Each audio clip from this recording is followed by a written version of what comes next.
Bismillahirrahmanirrahim. Assalamualaikum warahmatullahi wabarakatuh. Sahabat Haura Studio yang dirahmati Allah, catatan Ramadan. Terima kasih NU. Dari seorang teman cendekiawan Muhammadiyah, Mas Nurbani Yusuf. Mengambil hikmah itu bisa dari manapun. Betapa sepinya Ramadan tanpa kehadiran Masjid NU. Rajab dan Sya'ban adalah prolog menyambut Ramadan yang eksotik. Wajah Islam terasa pekat dari negeri asalnya. Masjid menjadi epicentrum aktivitas menjelang Ramadan yang humanis dan memenuhi kebutuhan spiritual. Bukan hanya berbagi kurma, tapi juga berbagi pahala membaca Al-Quran, bersahut-sahutan, saling mendoakan dan memohonkan ampun terhadap kedua orang tua dan kerabat yang sudah meninggal, juga kebajikan lain yang masih banyak lagi. Masjid menyertai dan mengakomodasi semua lapisan masyarakat, baik yang rajin sholat ataupun tidak, tetap kecipratan berkahnya.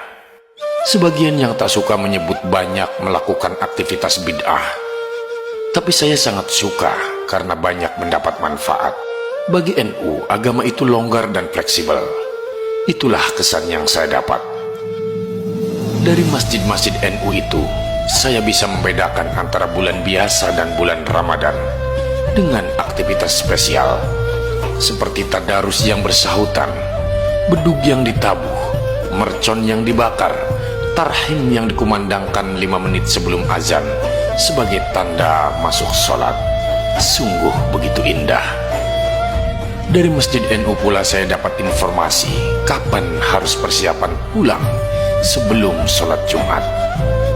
Petani dan pekebun bersiap pulang. Saya juga bisa membedakan mana musola biasa dan mana masjid yang biasa menyelenggarakan sholat Jumat, karena alunan merdu Al-Quran pada mesin pengeras suara yang diperdengarkan sebelum sholat Jumat sungguh bijak. Pada setiap Ramadan, jujur saja saya akui bahwa masjid-masjid NU yang paling semarak dan makmur dengan berbagai aktivitas tadarus, solawatan, dibaan dan khataman. Anak-anak kecil hingga orang tua seperti parade mengaji, paling rajin mengingatkan tentang niat puasa esok hari dan membangunkan di waktu sahur. Berbagai pernik ditambahkan untuk membangun atmosfer Ramadan kian eksotik. Nyadran, megangan, malam selikuran, malam songo dan lain sebagainya. Berbeda dengan masjid-masjid lainnya, lampu dimatikan setelah sholat taraweh, jendela ditutup, pintu digembok rapat, masjid sepi aktivitas, jauh dari kata makmur. Ngaji harus di rumah, sebab mengaji di masjid usai taraweh dibilang bid'ah, tidak ada uswah. Masjid yang kaku dan formal, masjid diam 1000 bahasa, semua harus menunggu petunjuk langit karena takut dengan bid'ah.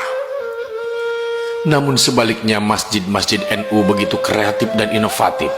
Mereka sudah selesai dengan definisi bid'ah. Dini hari menjelang subuh, jauh di pelosok dan penjuru kampung, masjid-masjid NU seperti digerakkan. Sahur, sahur, sahur. Kemudian imsak, imsak, imsak, ataupun dengan suara sirine. Kemudian tarhim bersahut-sahutan. Itu semua hanya ada di Masjid NU. Dan saya meski tidak sepaham ikut mendapat manfaat dari berbagai pertanda, meski ada yang bilang itu bid'ah. Tapi perlahan saya mulai akrab dan menikmati cara beragama yang humanis, semacam mengenang masa kecil di kampung halaman. Islam di tangan orang NU begitu humanis dan dekat dengan kehidupan. NU adalah Islam yang dipahami oleh Mbok Jum, Mbak Yutumiati, Kang Supingi, Kang Supardi ataupun Cak Nang. Orang-orang sederhana dengan kebutuhan beragama juga sangat sederhana. Tidak muluk-muluk. Mereka orang biasa, hidup biasa, beragama juga dengan cara yang biasa. NU dapat merangkum semua status sosial dan struktur masyarakat dalam sebuah jamiah, mewarisi dan merawat metode jitu yang ditemukan oleh para wali songo menyebar Islam di tanah Jawa. NU tidak melawan tradisi apalagi mengubah budaya, sebaliknya menjadikan tradisi dan budaya sebagai media dakwah yang menakjubkan. Definisi dan konsep bid'ah perlu diubah. Tidak setiap amal butuh dalil, dan tidak setiap yang tidak ada dalil disebut bid'ah. Buya Yunahar Ilyas menyebut bahwa dalam ibadah ghairu mahdah tidak ada bid'ah. Profesor Din menyarankan memperbanyak bid'ah sosial agar beragama menjadi segar, tidak kering kerontang dari spiritualitas. Meski banyak kata saya pujikan untuk NU, tapi saya tetap Muhammadiyah. Saya hanya mencoba jujur, melihat realitas, melihat kekurangan sendiri, dan mengakui kelebihan orang lain tanpa saling merendahkan. Wallahu a'lam. Sahabat Haura, terima kasih telah menyimak sampai selesai. Nantikan kembali konten-konten penuh hikmah dari channel kami. Jangan lupa untuk subscribe dan menyalakan lonceng notifikasinya. Salam cinta dari Haura Studio, di mana sebuah nasihat tidak sebatas didengar, namun diresapi oleh jiwa. Wassalamualaikum warahmatullahi wabarakatuh.